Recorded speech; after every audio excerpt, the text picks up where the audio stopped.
the 8 p.m. joint session of Congress when they reconvene to count the electoral votes. So this morning, Grace was at the March to Save America rally, and she's just going to talk a little bit about what happened there this morning. Yes, I'll give you guys some insight on that right after I tell you guys that we will only be live here for just a few minutes because we're going to show you the joint session in full at 8 p.m. So we're about 3 minutes out from that, but we will be live from this desk here in Washington, D.C. on every break. So you guys will be able to see our commentary in between. We will not cut out of the session. And also the live chat is disabled by YouTube. So that is YouTube's decision to disable the live chat on all joint session streams. So unfortunately, we will not be able to chat with you guys on there. We were hoping to take some questions, but you guys can always DM us on Twitter in between the breaks, and we will be able to catch you there.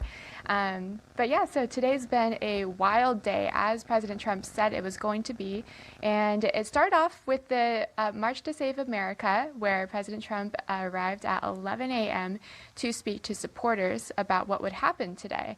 And as we know, it's been a crazy chain of events, but that event was entirely peaceful.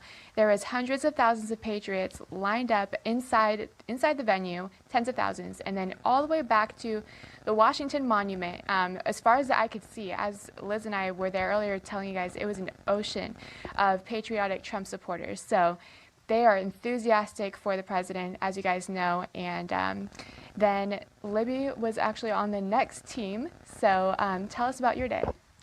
Yeah, so we were actually stationed at the Capitol. Unfortunately, the speakers didn't end up showing up there, so we didn't get much coverage of that. But what we were following was our live stream of the joint session. Alex Blake and I were up there watching, and we saw that Vice President Mike Pence put out a presser or a report saying exactly that he was unsure of his ability to unilaterally take action, so he would not be decertifying or changing the election results. Instead, he was welcoming any objections by representatives and senators to do so, but he himself didn't believe that he had the constitutional authority to do so as one man. He said that the founders would not have vested that much power in one man, and I know there are different opinions on where this falls, but we know that Arizona, we had several senators and representatives object, so that was moved to deliberate for 2 hours in the House, and then the Senate has their own rules. But then I believe soon after is whenever the Capitol was stormed, and we're not sure what exactly is going to be happening in the next few minutes once we start the reconvening of the joint session. But I did see something on Twitter about Senator Rand Paul said that he wasn't sure if there would be continuing objections, but that's just a report. No one knows exactly what's going to be happening until we live stream it just in a few minutes here. So we're not really sure what's going to be happening, but we will be back, like Grace said, during those breaks. And we know there are 5 states left that, after Arizona, that may be objected to, that many representatives and senators said they would object to. Yeah, so it could be a very long night. Some people are floating around the idea that this could go past midnight. It wouldn't be unusual for that to happen in Congress. They've seen that happen a few times in session this year, so we'll see what happens. But I personally think that the GOP legislators who promised to object will continue to do so, regardless of Pence's letter, for a few reasons.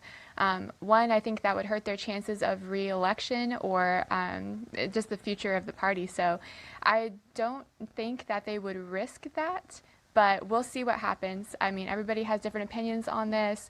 I think that they will follow through with that integrity.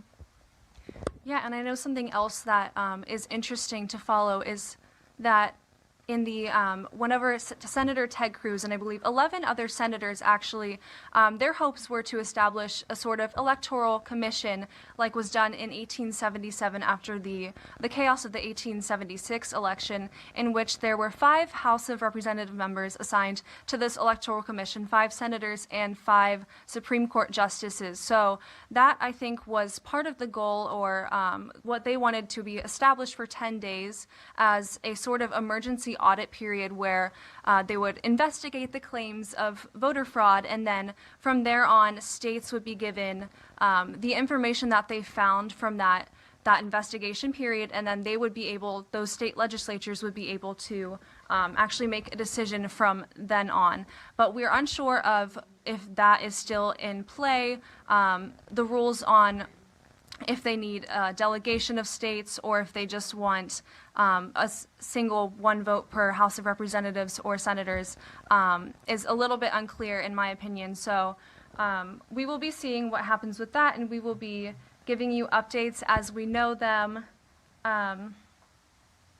Also, something that has been interesting to follow recently was the Pennsylvania letter from the state senators, I believe, to appeal to McCarthy and McConnell to just extend the period before they certified Pennsylvania, giving them some time to investigate the claims, a little more time also for the Supreme Court to hear the Trump case in Pennsylvania, which basically alleged that the state violated their own laws, and the state Supreme Court violated their own laws. So that's something that maybe could be brought up on the floor if they object to Pennsylvania, if those objections continue like the GOP senators and representatives said they would, which I believe, like Grace said, would happen just to stay true to what they said for their voters. I think that's something that would be really important for them to continue along in that word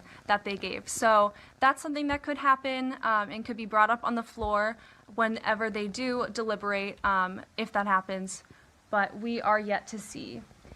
Real quick, we're gonna, while we still have the live chat on YouTube, we're gonna take some questions and try to do some answers for you guys. We'll see what we can do about that, but go ahead and start sending your questions in, and we will choose questions to be read live. We should be getting started in the session in a few minutes, but that's what we're gonna try to do for now. So go ahead and send them in. There's 76,000 people watching, which is really impressive for this event. That's awesome.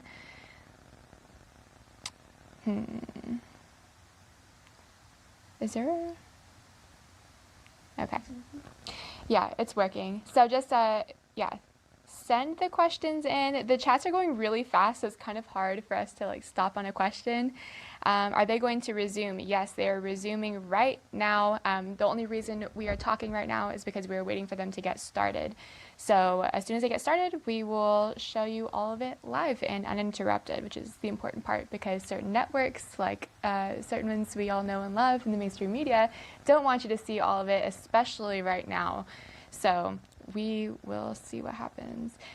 What am I doing on my phone and on my laptop? I was trying to get things figured out for the live chat for you guys. Sorry, I got really distracted. So send in your questions. Can Trump still win? Libby, what's your professional opinion?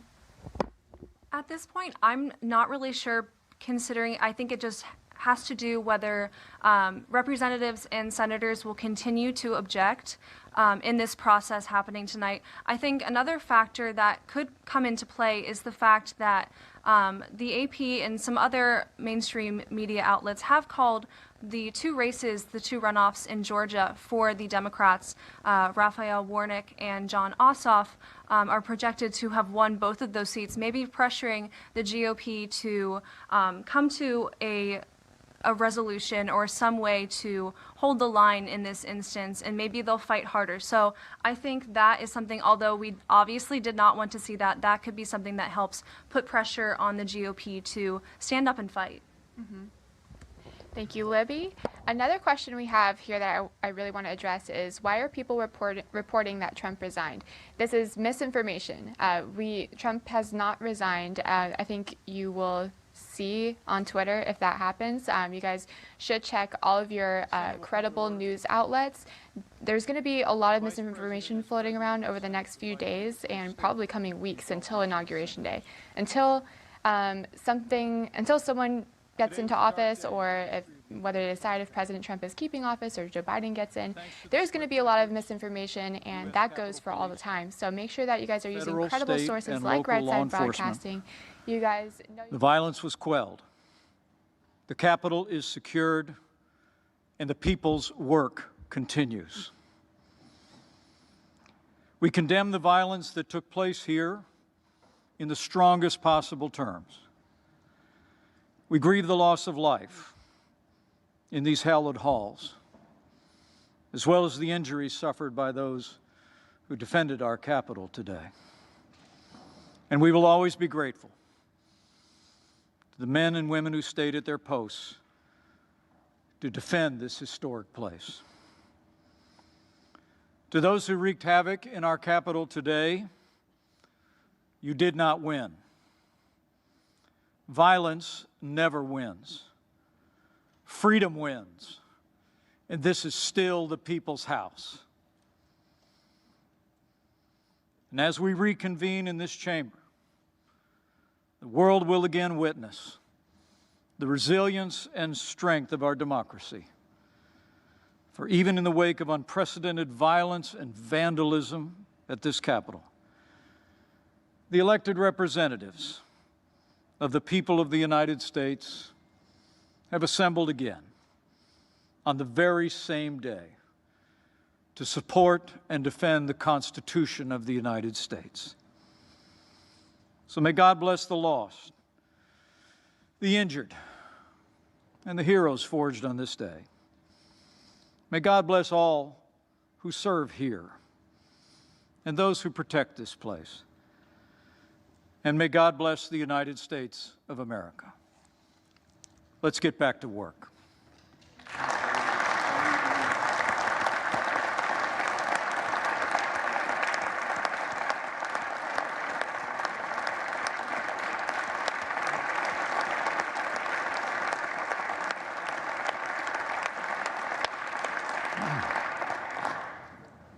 Mr. President, The Majority Leader. I ask unanimous consent the Majority Leader and the Democratic Leader be allowed to speak, and that the time not count against 2 hours of debate in relation to the objection raised on the state of Arizona. Is there objection? Without objection, so ordered. On the state of the American people, the United States Senate will not be intimidated. We will not be kept out of this chamber by thugs, mobs, or threats. We will not bow to lawlessness or intimidation. We are back at our posts. We will discharge our duty under the Constitution and for our nation. And we're going to do it tonight. This afternoon, Congress began the process of honoring the will of the American people and counting the Electoral College votes. We've fulfilled this solemn duty every 4 years for more than 2 centuries. Whether our nation's been at war or at peace, under all manner of threats, even during an ongoing armed rebellion and the Civil War, the clockwork of our democracy has carried on. The United States and the United States Congress have faced down much greater threats than the unhinged crowd we saw today. We've never been deterred before and will be not deterred today. They tried to disrupt our democracy. They failed. They failed. They failed to attempt to obstruct the Congress. This failed insurrection only underscores how crucial the task before us is for our republic. Our nation was founded precisely so that the free choice of the American people is what shapes our self-government and determines the destiny of our nation. Not fear, not force, but the peaceful expression of the popular will. Now, we assembled this afternoon to count our citizens' votes and to formalize their choice of the next president. Now we're going to finish exactly what we started. We'll complete the process the right way, by the book, We'll follow our precedents, our laws, and our Constitution to the letter. And we will certify the winner of the 2020 presidential election.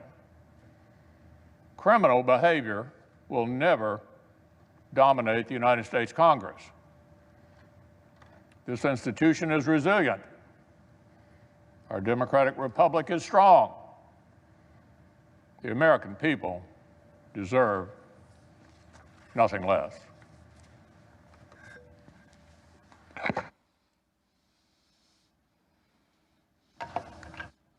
Democratic leader. Mr. President. Mr. President, it is very, very difficult to put into words what has transpired today. I have never lived through or even imagined an experience like the one we have just witnessed in this Capitol. President Franklin Roosevelt set aside December 7, 1941, as a day that will live in infamy. Unfortunately, we can now add January 6, 2021, to that very short list of dates in American history that will live forever in infamy. This temple to democracy was desecrated, its windows smashed, our offices vandalized. The world saw Americans' elected officials hurriedly ushered out because they were in harm's way.